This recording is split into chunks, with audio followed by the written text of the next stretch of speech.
Shalom. Puji Tuhan, senang kita bisa berkumpul bersama.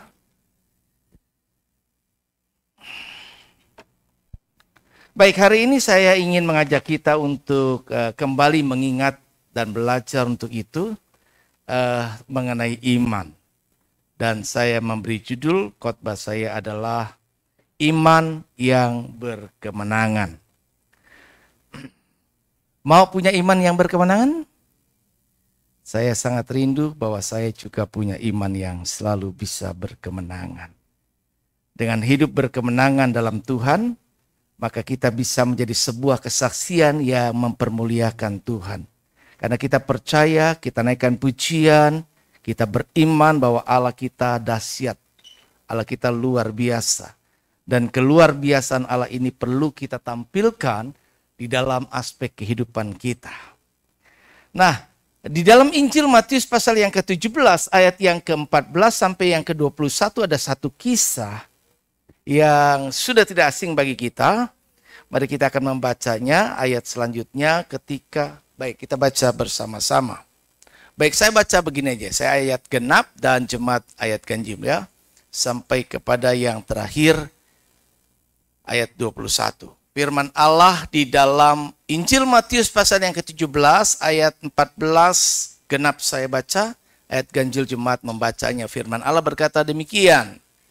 Ketika Yesus dan murid-muridnya kembali kepada orang banyak itu, datanglah seorang mendapatkan Yesus dan menyembah.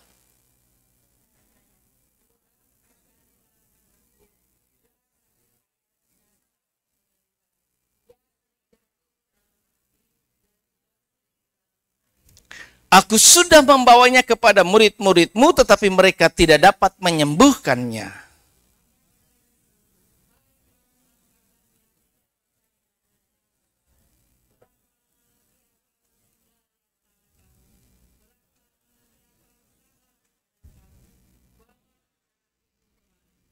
Dengan keras Yesus menegur dia, lalu keluarlah setan itu daripadanya, dan anak itu pun sembuh seketika itu juga. Sorry.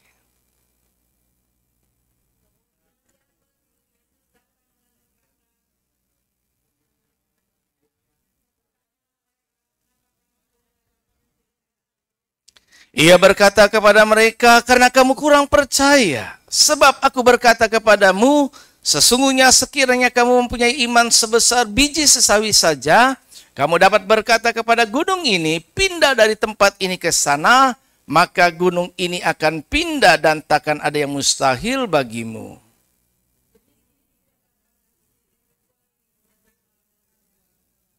Nah, salah satu yang diajarkan dengan berbagai perumpamaan dan contoh dalam Alkitab tentu adalah bicara tentang banyak hal yang bersifat iman.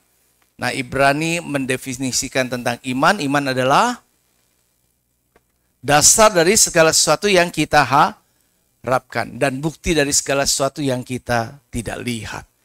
Dasar, pondasi dari semua pengharapan kita. Tidak ada sesuatu yang memang bisa kita lihat yang kemudian baru menimbulkan harapan. Kalau itu mah bukan iman. Tetapi sesuatu yang tidak punya apa-apa, yang tidak kelihatan bukti apa-apa, tapi kita masih tetap menaruh harapan, itulah iman. Karena yang tidak kelihatan itu, namun kita mendasari dengan iman percaya, dengan harapan tadi, maka kita punya iman. Dan bukti tanpa harus membuktikan sesuatu terlebih dahulu, tetapi kita tetap percaya yakin bahwa hal itu ada, yang tidak kelihatan bukan berarti tidak ada, yang tidak kelihatan juga kita imani sebagai hal yang ada. Allah yang tidak nampak dengan kasat mata, namun kita percaya Allah itu ada. Bagi sebagian besar orang mungkin masih juga tetap tidak percaya. Tapi bagi kita yang percaya, sekalipun tidak melihat Allah secara kasat mata, namun kita percaya dia ada, bahkan dia hadir di tempat ini. Iman menjadi dasar yang menghubungkan kita dengan Allah, karena firman Tuhan mengatakan, tidak seorang pun yang akan berkenan di mata Tuhan tanpa iman. Jadi tanpa iman, Ibrani 11 ayat yang ke-6, maka kita tidak akan berkenan di hadapan Tuhan. Bahkan ketika Tuhan nanti kelak datang kembali kali yang kedua, Maka dia berkata, adakah aku mendapati iman di bumi? Masihkah orang tetap beriman? Di tengah-tengah arus dunia yang semakin membuat kita menjadi tidak percaya, membuat kita bisa meninggalkan Tuhan, namun adakah kita tetap beriman? Nah, iman yang seperti apa yang Tuhan harapkan? Nah, ketika cerita yang tadi kita sudah baca, waktu Yesus naik ke atas gunung dan dimuliakan, dia membawa 3 muridnya yang menyaksikan bagaimana Yesus dimuliakan. Dan sepulang daripada itu, ketika mereka turun dari gunung itu, kembali ke orang banyak. Nah, yang dibawa Yesus itu berapa? 3 orang, bukan? Yang tidak dibawa Yesus ada berapa? Berapakah murid Yesus? 9. 9? Murid Yesus ada berapa? 12. Ya, yang dibawa 3, yang sisa gak dibawa berarti 9. Kemudian orang yang anaknya tadi, siapa? Anaknya ya? Yang Ayan begitu ya? Sawan, suka masuk ke air, suka masuk ke api begitu. Bayangin, ini ayannya ayan super bahaya, ya. Bisa masuk ke api, bisa masuk ke ini. Kalau itu berlawanan banget kan, api sama air. Wah, kalau kita secara logika mah udah kulit melepuh begitu kan. Ya nggak digambarkan seperti apa kejadian orang itu. Tapi kita juga tidak perlu membayangkannya. Tapi kita bisa lihat tentunya itu amat sangat menderita. Dan tentunya orang sudah mendengar bahwa murid-murid Yesus itu selalu bersama dengan Yesus, melihat banyak mujizat, bahkan disertakan dalam perbuatan mujizat yang dilakukan oleh Yesus. Ketika mereka datang kepada murid-murid ini, maka murid-murid ini ternyata tidak mampu menolong, tidak dapat memenuhi harapan orang tua, tidak dapat memenuhi setiap orang yang ada pada waktu itu, datang menyaksikan dan berharap ada mujizat dari Tuhan. Dan satu ketika Yesus dengan muridnya yang dibawanya itu turun kembali, berjumpa dengan orang banyak, maka mereka datang kepada Yesus mengadukan hal ini, bahwa Tuhan tolong kami. Anakku sakit ayan, menderita sangat, dan seterusnya. Saya sudah datang kepada murid-muridmu, tapi mereka tidak dapat menyembuhkan. Maka respon Tuhan super kecewa. Kenapa? Dia berkata, hai kamu angkatan yang tidak percaya dan sesat. Rupanya orang yang tidak percaya itu sesat. Berapa lama lagi aku harus tinggal di sini? Berapa lama lagi aku harus bersama dengan kamu? Yesus tahu waktu dia sudah semakin singkat. Dan dia tidak selamanya ada di sini. Dia punya misi waktu sementara untuk karya keselamatan. Tapi tidak berarti selamanya dia harus ada. Dia menaruh harap selama dia ada bersama-sama dengan para muridnya, maka ada impartasi yang didapat, ada pembelajaran yang diperoleh, ada sesuatu perubahan pada murid-murid yang disertakan bersama dengan dia. Tetapi ternyata kehidupan murid-murid itu tidak mencerminkan seperti Yesus. Kecewaan ini besar sekali. Nah, ada 3 jenis iman yang kita lihat di dalam nats ini. Yang pertama tentu ditulis Alkitab tadi dalam Matius pasal yang ke-17 ayat yang ke-17. Maka kata Yesus, hai kamu angkatan yang tidak percaya dan yang sesat, berapa lama lagi aku harus tinggal di antara kamu? Berapa lama lagi aku harus sabar terhadap kamu? Bawalah anak itu kemari. Dan ketika itu Yesus menegur roh itu. Kemudian ketika itu anak itu bisa menjadi sembuh. Nah, dikatakan hai kamu angkatan yang tidak percaya. Oh, tidak percaya itu berarti orang-orang yang memang bukan Kristen, bukan agama yang lain, yang tidak beragama, yang ateis, dan lain sebagainya.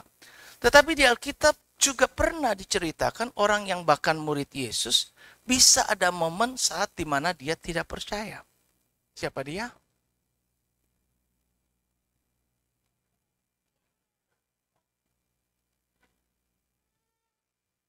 Thomas. Ketika teman-temannya berkata, kami sudah melihat Tuhan, dia hidup, dia sudah bangkit.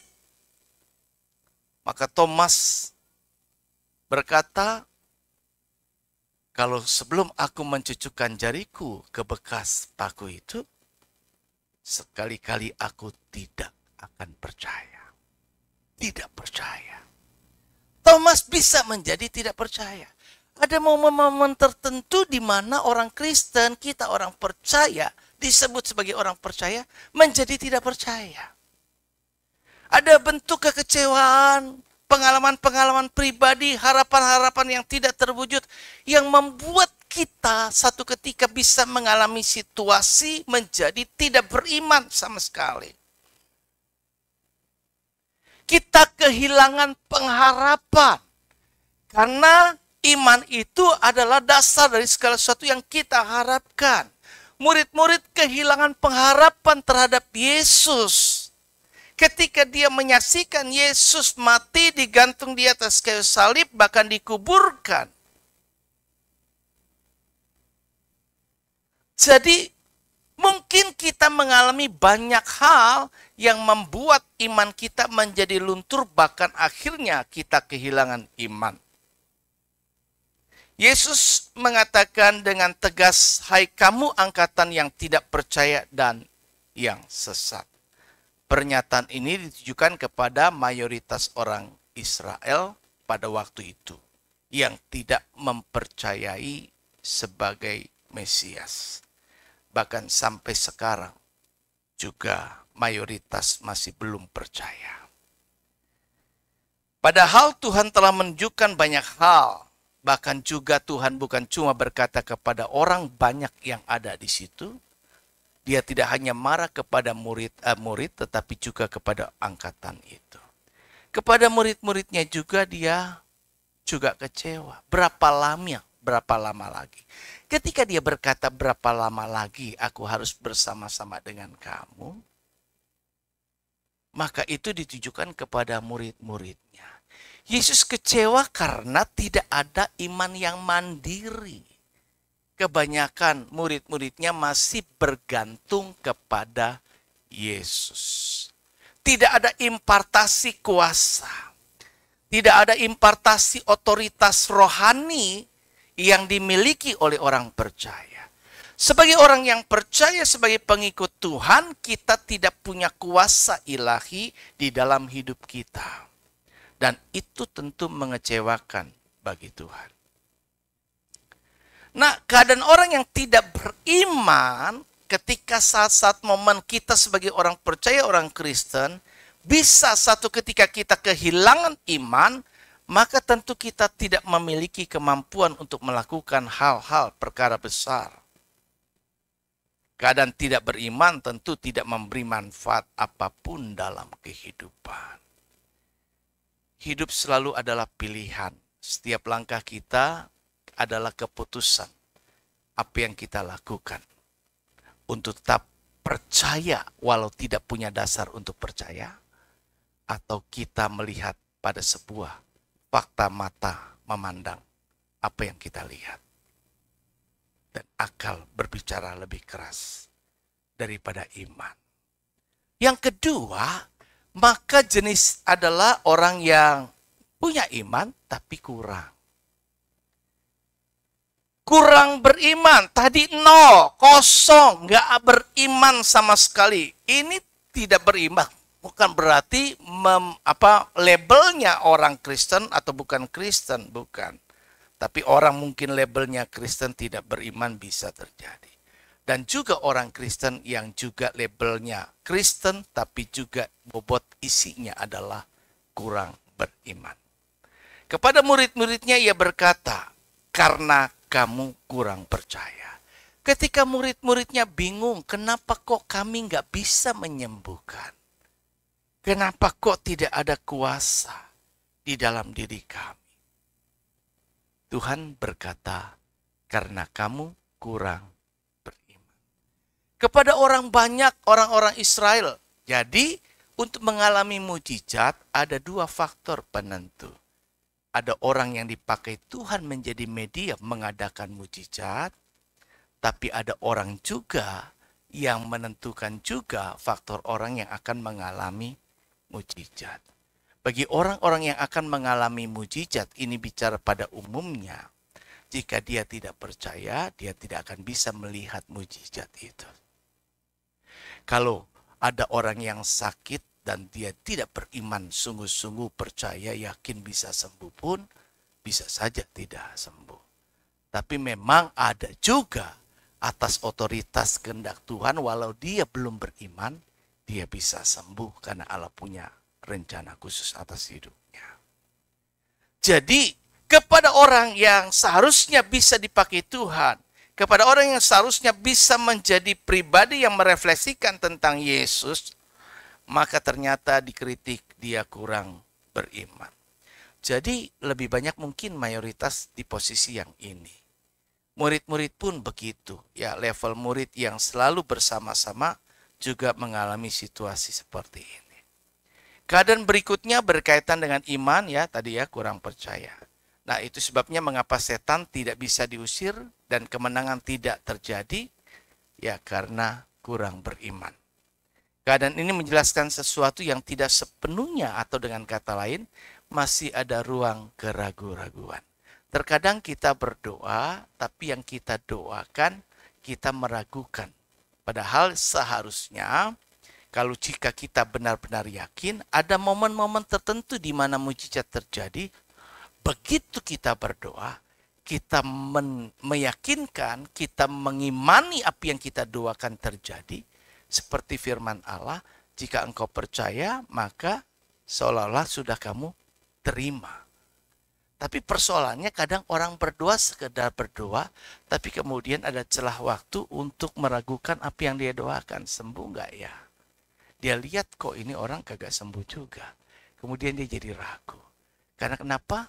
Tidak ada tanda-tanda yang terlihat. Ada perubahan dari hasil doanya. Nah, keraguan bisa muncul karena fokusnya bukan pada apa yang diimani, tetapi kepada apa yang terjadi di sekelilingnya. Iman yang seperti ini tentunya adalah mudah terpengaruh. Iman yang bergantung kepada situasi. Iman yang lebih banyak terkalahkan dengan kenyataan yang dihadapi. Nah, biasanya orang akan ragu atas hal itu. Nah, kita introspeksi diri, apakah ini yang sering kita jumpai? Gak cuma itu, sekedar bahkan kita lebih sering sehari-hari berdoa makan pun kita bisa lupa tadi kita udah doa apa belum. Betul? Bisa.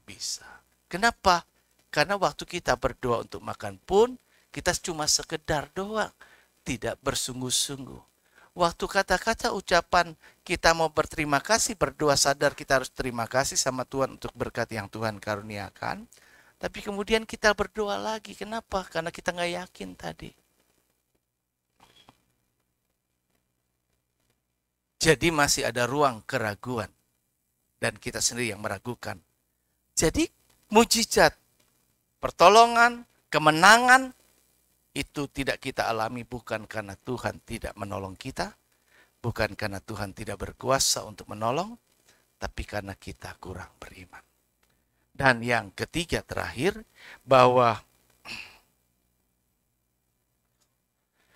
jenis iman inilah yang seharusnya dimiliki, yaitu iman sebesar biji sesawi.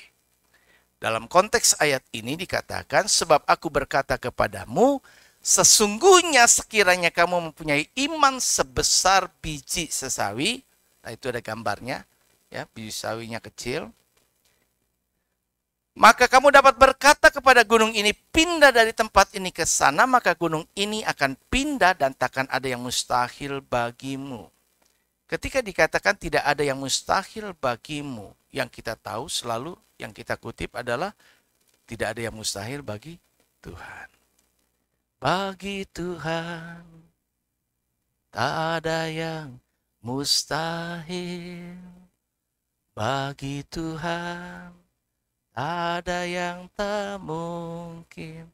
Tapi bagi kita, benar nggak bisa? Masalahnya bahwa Tuhan sih nggak terganggu dia. Kita percaya nggak percaya, Allah tetap bagi Tuhan tidak ada yang mustahil. Allah tetap kita percaya tidak percaya, bagi dia adalah Allah yang maha kuasa.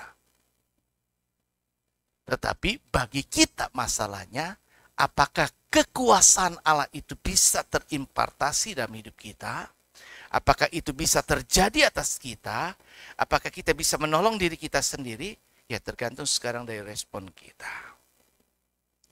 Nah, milikilah iman sebesar biji sesawi itu.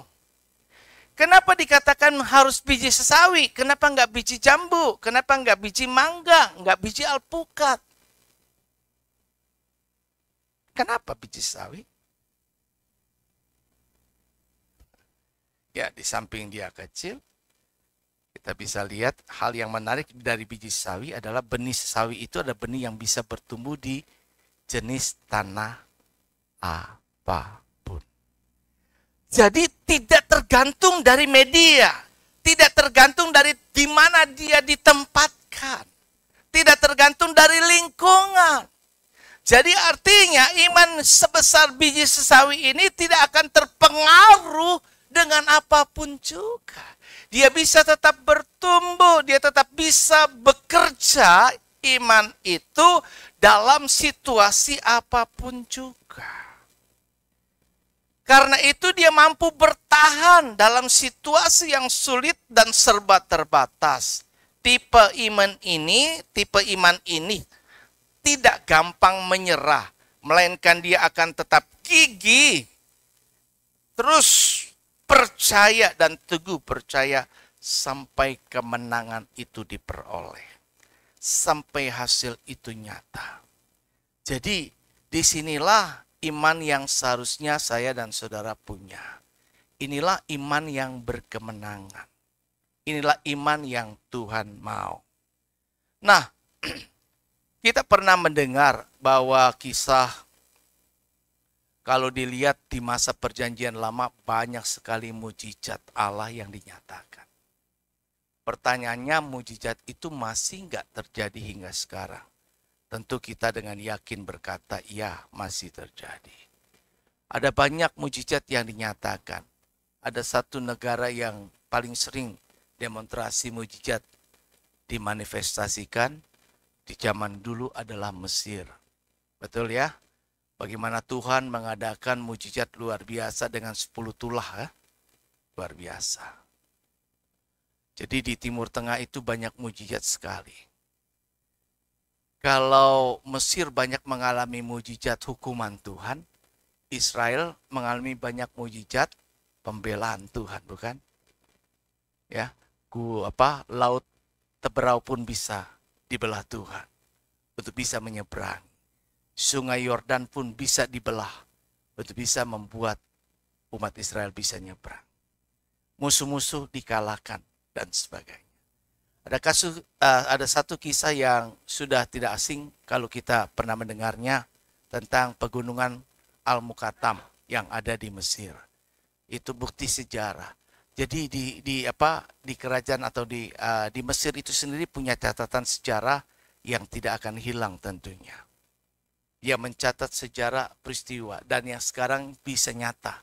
Kalau kita pergi ikut Holy Land, itu tidak akan mungkin kita skip. Pasti akan kita kunjungi. Yaitu adanya gereja yang banyak dibilang gereja sampah. Kenapa disebut gereja sampah? Karena mau menempuh masuk ke gereja itu melewati tempat permukiman orang-orang yang mengumpulkan sampah dan menjual dan hidup dari hasil menjual sampah itu. Orang-orang Kristen yang diungsikan di sana sekitar tahun 1960 oleh Perdana Menteri Mesir yang waktu itu memutuskan supaya orang Kristen ini dimigrasi, dipindahkan, dialokasikan keluar kota ke tempat di mana di situ banyak tempat yang kumuh begitu.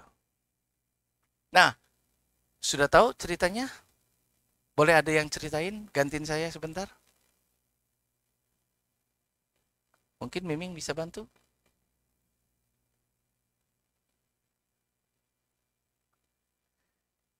Ini bukan kisah dongeng, tetapi ini adalah kisah nyata yang menarik. Ya, menarik. Artinya gini, orang Kristen pada satu ketika, di waktu yang lampau, sekitar abad 10, ya, abad 10. Jadi sekitar abad 10 itu, Mesir berada di bawah kekuasaan kekhalifahan, ya, waktu itu dari sekte Fatimiyah, yang pemimpin pertamanya itu dipimpin oleh yang bernama Al-Muiz, ya, Al-Muiz. Nah, itu dia masuk ke Mesir dan menyebarkan agama baru karena dulu mayoritas orang Mesir itu beragama Kristen Koptik. Tetapi masuklah Islam ke sana, dibawa dan diajarkan, kemudian mulailah orang-orang menjadi penganut agama Muslim begitu ya. Nah, dia semakin berkuasa, kekuasaan pada waktu itu dikuasai oleh khalifah ini, Al-Muiz, dan dia menjadi pemimpin, dan kemudian dia semakin berkuasa atas Mesir. Dia membangun sebuah kota yang baru, dia membangun kota yang lebih baik. Sementara dia mau bangun kota yang lebih baik di Mesir itu, maka kalau kita bisa lihat sekarang itu ada Kairo. Kairo yang kota baru dengan Kairo lama orang sebutnya. Kairo adalah ibu kota Mesir. Nah, waktu itu juga orang Kristen, ya, Kristen Koptik itu ada satu pusat yang ada di sana di Alexandria di Mesir. Itu mereka disebut dengan patriarch, seperti kalau yang sekarang di keuskupan di Roma begitu ya, di Roma. Dan itu ada kepala uskupnya atau patriarknya itu yang pada waktu itu bernama adalah Abraham. Nah, di situ juga ketika Khalifah Al-Muiz ini mau membangun dan sedang ada proyek besar untuk membangun kota di Mesir itu, maka dia adalah orang pribadi yang cukup fair dengan orang-orang, sifat karakternya baik, menghargai agama-agama yang lain, dan sering berdebat, berargumentasi dengan agama yang lain, baik Kristen maupun Yahudi. Dan banyak hal dia melibatkan orang-orang pemimpin agama ini untuk berdiskusi, berdebat. Kemudian sebelumnya lagi ada sebelum dikuasai Mesir oleh khilafah ini, Al-Muiz, ada seorang yang bernama Ibnu Kilis, dia adalah gubernur pada waktu yang berkuasa. Nah, karena penguasaan sudah dikuasai oleh khilafah, nah demi menyelamatkan supaya jabatan dia ini dia bisa tetap berpengaruh, bisa terpakai, maka dia coba mendekati si Al-Muiz ini, mengambil hati kepadanya, bahkan dia nggak segan-segan. Ada banyak orang yang kadang-kadang juga, yang saya pernah lihat juga teman saya, yang kemudian akhirnya demi untuk hal-hal yang karir, demi untuk bisa mendapatkan ini dan seterusnya, dan juga terjadi pada waktu itu di Ibnu Kilis, dia seorang Kristen Koptik, tetapi kemudian pindah menjadi mualaf. Dia dekati si Al-Muiz ini, dia kasih tahu kalau di Kristen itu ada satu ajaran di ayat di Alkitab Perjanjian Baru, Matius 17 ayat yang ke-20 yang tadi kita sudah baca. Apa itu? Di mana jika waktu Yesus menegur, kamu kurang percaya. Kemudian kalau kamu punya iman sebesar biji sesawi saja, maka kamu dapat memindahkan gunung ini pindah ke sana. Maka dia akan pindah. Dan kemudian dengan maksud dia cerita seperti ini, supaya si Al-Muiz ini terpengaruh kemudian menantang orang-orang Kristen itu untuk bisa membuktikannya. Benar ternyata demikian yang terjadi. Maka si khilafah ini, pemimpin ini memanggil pemimpin Kristen Koptik tadi, yaitu siapa tadi namanya? Abram ya, Abram. Nah, Patriark Abram ini dipanggil, kemudian dia bertanya, "Hei sobat, apa benar di Kristen itu ada yang Alkitab menulis ayat ini?" Maka Abram bilang, "Iya betul, memang ada, itu adalah ayat firman Tuhan yang kami yakin dan percayai." Kalau begitu, sekarang kamu buktikan bahwa ajaran Kristen itu benar dan keyakinanmu itu terbukti. Kalau kamu tidak bisa membuktikan, maka kamu punya 3 konsekuensi. Yang pertama, kalau kamu tidak bisa membuktikan, maka semua orang Kristen dan pengikutmu harus menjadi Muslim. Yang kedua, kalau mereka tetap bertahan dengan imannya sebagai orang Kristen, maka kamu harus tinggalkan kota Mesir ini. Dan yang ketiga, kalau kamu tetap beriman Kristen tidak mau juga, tinggalkan tempat ini, konsekuensinya semua akan dibunuh. Menghadapi ultimatum seperti ini kan ibaratnya kita ditimpa gunung tiba-tiba. Ada banyak masalah yang kita nggak duga. Awalnya kehidupan kita baik-baik, tiba-tiba kita diperhadapkan dengan masalah sebesar gunung itu. Masalah begitu luar biasa. Nah, di hadapan orang-orang Kristen pada waktu itu tentu ini mah konyol banget.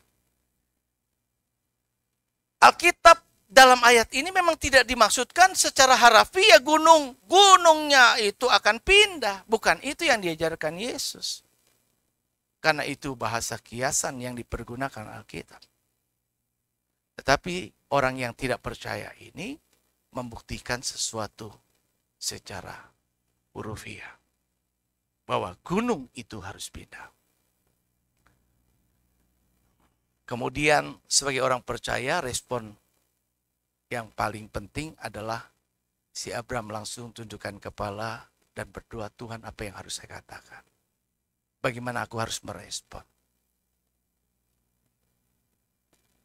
Dia bilang, kami butuh waktu 3 hari.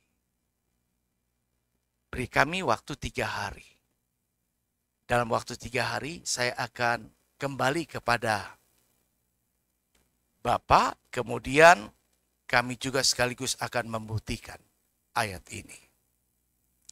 Nah, sepulang daripada ketemu dengan Almuis, maka Patriark Abram mengumumkan kepada seluruh jemaat daripada Kristen yang ada di Mesir itu.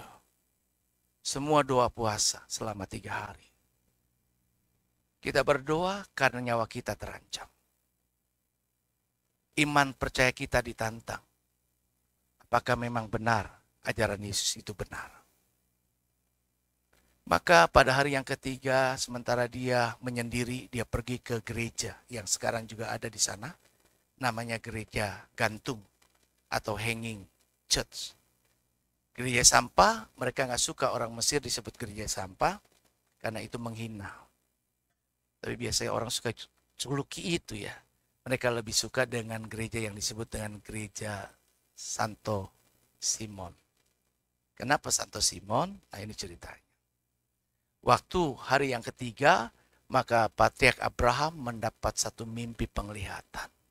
Dalam mimpi itu dia didatangi, dalam versi nyatanya bahwa dia didatangi dengan Bunda Maria. Bunda Maria memberikan satu arahan kepadanya untuk pergi ke sebuah tempat di persimpangan dan jumpai di sana di penyamakan kulit ketemu seorang yang buta matanya sebelah. Dia akan memberitahukan kepadamu apa yang harus kau lakukan. Maka segera setelah dia sadar bangun dari mimpi itu dan kemudian dia mengerjakan apa yang menjadi arahan dalam penglihatan dan dia coba mencari dan akhirnya ketemu seorang yang bernama Saint Simons. Seorang yang biasa tugas bekerja di penyamakan kulit. Kemudian dia ditugas menjemur kulit-kulit dan waktu itu dia matanya sebelah buta. Kemudian dia datang dan bercerita tentang apa yang sudah saya ceritakan tadi. Orang ini, kita nggak bicara tentang bagaimana matanya buta karena ada ceritanya tersendiri sejarahnya. Tapi yang saya mau ceritakan bahwa dia bingung juga. Apa yang harus saya lakukan? Saya orang berdosa, banyak salah. Kenapa kau datang minta petunjuk dari aku? Allah belum berfirman apa-apa kok kepada aku. Apa? Aku nggak tahu apa yang harus kau lakukan. Namun si Patriark Abraham ini dengan yakin percaya itu yang saya tahu. Saya dapat mimpi ini dan saya harus ketemu Anda dan bertanya apa yang harus kami lakukan menghadapi ini. Tinggal sehari lagi besok kami harus berhadapan.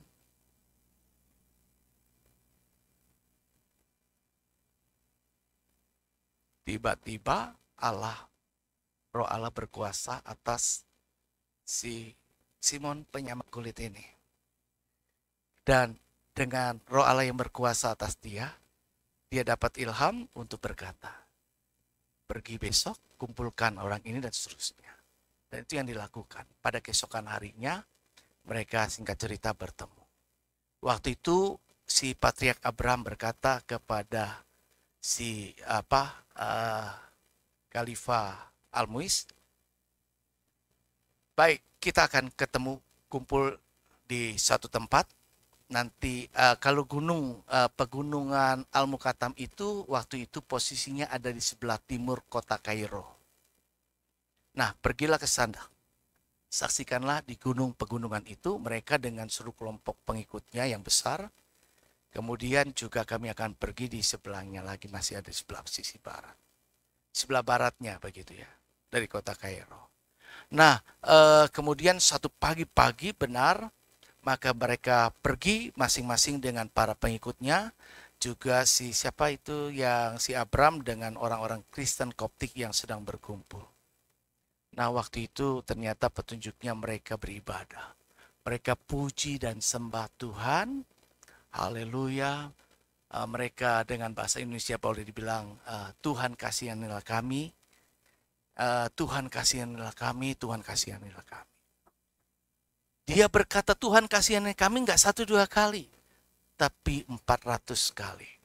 Ketika dia berhadapan dengan gunung di sebelah timurnya itu, Gunung Al-Muqattam, pegunungan Al-Muqattam, dia seluruh jemaahnya datang sebelah timur, dia berkata Tuhan kasihanilah kami, Tuhan kasihanilah kami.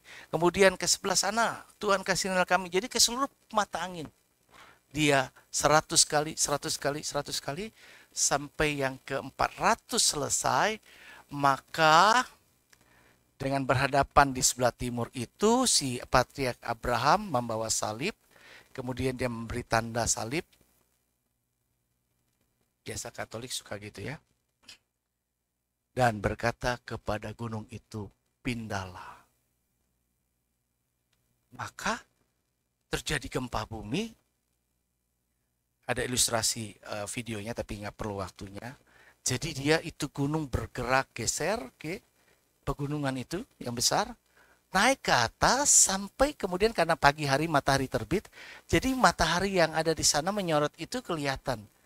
Naik ke atas. Kemudian semua yang termasuk juga yang tadi menyaksikan mereka takut dan kaget dengan semua tadi.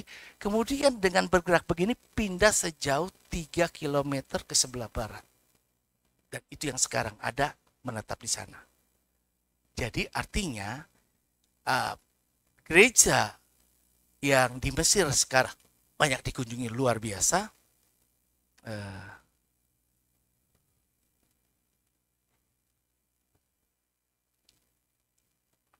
Karena waktu saya jadi nggak minta untuk ditayangkan. Kira-kira seperti ini ya. Jadi ada lebih bagus lagi daripada ini. Itu jadi ada di situ tempat dibuat jadi gereja. Sejarah bagaimana bisa dibuat jadi gereja pun ada ceritanya. Yang berkapasitas sampai 10.000 besar. Dari gunung ya. Berubah gitu. Luar biasa sekali. Dan itu terjadi semua. Sampai pergerakan itu terjadi. Dan si Al-Muiz yang menyaksikan tadi. Dia sampai bilang stop, stop, stop. Kenapa? Karena gempa itu menggoncang Mesir, Kairo itu, dan dia takut kota yang baru sedang dibangun itu bisa rusak. Stop, cukup, saya tahu Allahmu adalah Allah yang maha besar. Wah, luar biasa. Dia mulai puji-puji Tuhan. Dan singkat ceritanya, maka dia menjadi orang yang percaya. Dia menjadi orang percaya. Dan bahkan dia minta diri dibaptis oleh si Patriark Abraham ini. Dan dia tinggalkan semuanya. Dia tinggalkan istri yang banyak. Dia tinggalkan seluruh hartanya. Dia menyendiri karena dia takut. Dan terjadi kegemparan terhadap para pengikut Muslim pada waktu. Ini bukan dongeng. Ini kisah nyata. Yang terjadi di masa modern. Di masa yang lalu Mesir banyak mengalami mujizat. Di masa abad 10 itu, itulah yang terjadi banyak. Sejarah membuktikan, jadi banyak kalau kita melihat ada banyak. Hanging church itu adalah tempat di mana Yesus dan di mana Yusuf Maria dengan Yesus waktu itu dibawa mengungsi ke Mesir. Disitulah dibesarkannya Yesus di situ. Jadi ada nanti kalau kekunjungan ke gereja gantung gereja itu tidak punya pondasi tiang yang kayak begini, tapi dia bisa tetap tergantung. Ada begitu. Jadi luar biasa sekali, luar biasa. Artinya bahwa ketika firman Allah itu ditantang untuk dibuktikan, maka manusia tidak mampu untuk membela. Tapi Tuhan bisa membela firman-Nya. Asalkan kita tetap percaya, berpegang teguh. Kalau mungkin kita diancam dengan situasi gini, kita bisa mudah tinggalkan kekristenan iman kita. Kita bisa tinggalkan banyak hal. Menjelang akhir zaman mungkin satu ketika kita akan berhadapan dengan situasi yang bisa menantang iman kita. Dan dibuktikan. Banyak dunia membuktikan. Dunia mengharapkan kita untuk membuktikan iman percaya Kristen. Yuk mari tampil sebagai pribadi yang memang bisa menampilkan kehidupan iman Kristen yang sesuai dengan apa yang menjadi harapan Tuhan. Ya. Back kepada presentasi saya. Ya. Kisah nyata berpindahnya Gunung Mokatam di Mesir sejauh 3 km secara adikodrati menyatakan kebenaran ajaran firman Tuhan tentang iman sebesar biji sesawi. Tidak ada yang mustahil bukan hanya bagi Allah yang maha kuasa, tapi juga bagi orang percaya, kata Markus 9 ayat yang ke-23.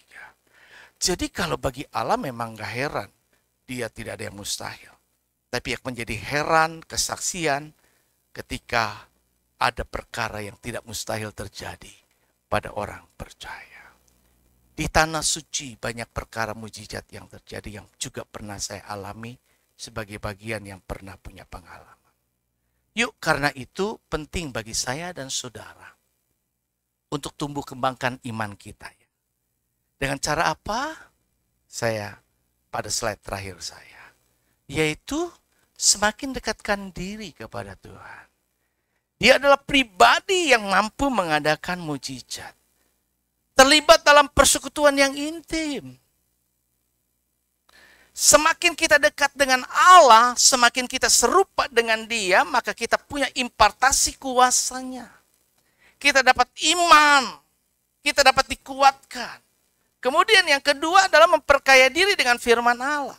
Roma 10 ayat 17, iman timbul dari pendengaran akan firman Tuhan. Jadi firman itu bisa memupuk tambah iman kita. Karena dengan semakin iman kita kuat dan mampu bisa seperti biji sawi, maka kita bisa memindahkan gunung-gunung persoalan pergumulan hidup kita untuk hidup dalam kemenangan. Dan kita juga perlu memperdalam pengenalan dan kepercayaan kita kepada Yesus. Sekalipun tidak punya dasar untuk percaya, tetaplah percaya. Karena firman Allah juga tetap berkata, peganglah apa yang ada padamu. Jangan pernah lepaskan. Saat-saat situasi kita dalam keadaan lemah tidak berdaya, tetap pegang itu. Lebih baik memilih dan memutuskan untuk tetap percaya, beriman, daripada tidak. Karena tidak percaya, tidak beriman, kurang beriman, tidak mengadakan mujizat, tapi hanya dengan beriman, mujizat bisa terjadi. Di mana ada iman, di situ ada kekuatan. Di mana ada iman, di situ ada semangat yang baru. Di mana ada iman, di situ ada mujizat yang bisa terjadi. Iman yang berkemenangan tidak ada ruang untuk keraguan sekecil apapun. Iman yang berkemenangan akan mantap percaya dalam segala keadaan sekalipun tidak ada tanda yang mendukungnya. Nah, apa yang sedang kita gumuli hari ini? Tetaplah percaya dan beriman. Jangan pernah ragu. Karena yang bimbang tidak akan mendapat apa-apa. Tapi sebaliknya, yang beriman teguh apapun yang kita sedang gumulkan hari ini, kita yakin percaya Allah sanggup untuk menolong kita. Amin. Tuhan memberkati. Mari kita bangkit diri. Bagi Tuhan tak ada yang mustahil. Depannya apa ya?